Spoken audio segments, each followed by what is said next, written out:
Alhamdulillah wassalatu wassalamu ala Rasulillah wa ala alihi wa man tabi'ahum bi ihsanin ila yaumil qiyamah amma ba'd. Santriwati kelas 9 yang dirahmati oleh Allah Subhanahu wa taala. Pada pertemuan pertama mengkaji kitab At-Tauhid Al-Muyassar, kita masuk bab qawaidu muhimmatun fi babil asbabi. Beberapa kaidah penting dalam bab sebab. Baik, kita masuk apa yang disebutkan oleh penulis Syekh Abdullah bin Ahmad Al-Khuwail hafidhahullahu ta'ala. Qala al-muallif hafidhahullah, beliau mengatakan qawaidu muhimmatun fi babil asbabi. Beberapa kaidah yang penting dalam bab mengambil sebab. Yang pertama beliau katakan i'timadul fa'ili lil asbabi. Yajibu ayyakuna 'ala Allahi azza wa jalla la 'ala sababi nafsihi. Orang yang dia mengambil sebab wajib menyandarkan sebab tersebut 'ala Allahi azza wa jalla, kepada Allah. La 'ala sababi nafsihi, bukan kepada sebab itu sendiri. Jadi orang yang dia mengambil sebab wajib menyandarkan sebab tersebut alallahi azza wa jalla, kepada Allah, la ala sababi nafsihi, bukan kepada sebab itu. Kenapa? Li'annallaha azza wa jalla huwa musabbibuha wa mujiduha.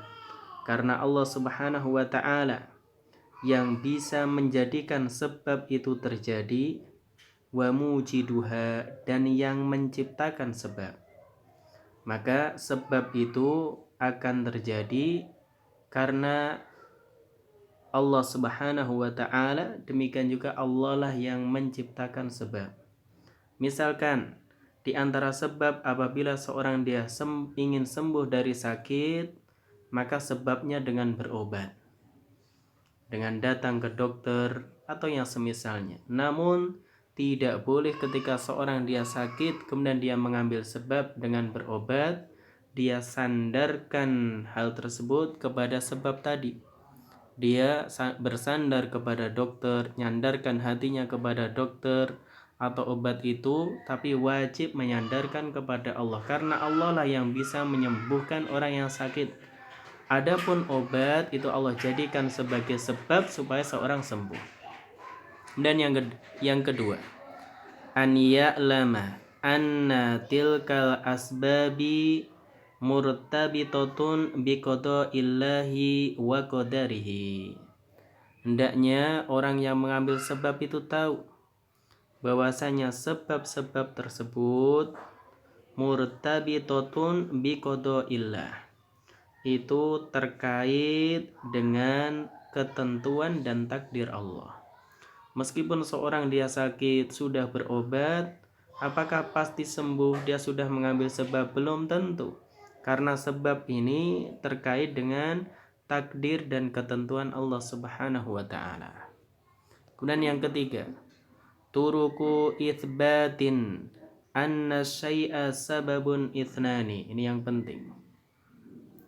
Metode menetapkan bahwasanya sesuatu itu bisa dijadikan sebagai sebab ada dua macam. Jadi tidak boleh seorang menjadikan sesuatu sebagai sebab apabila tidak terpenuhi kriteria ini.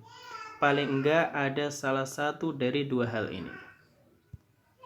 Baik, kita bahas yang pertama.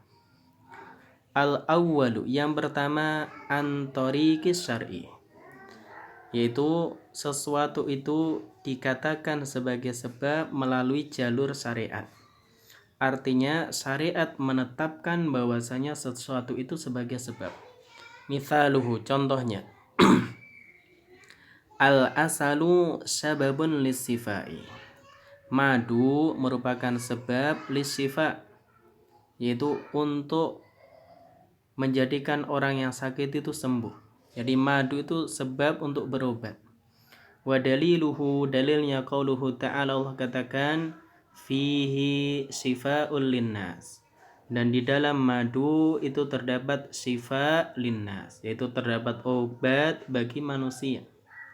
Maka apa dalilnya seorang ketika sakit boleh berobat dengan madu? Dalilnya melalui jalan syariat.